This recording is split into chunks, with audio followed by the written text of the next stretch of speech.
straordinaria che fa un percorso inverso da Picasso a Van Gogh attraverso queste opere straordinarie del Toledo Museum.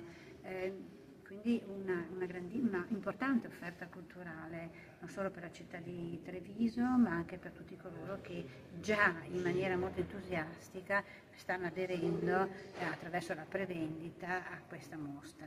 Sono già 12.000 biglietti in prevendita, si immagina di sforare quota 35.000.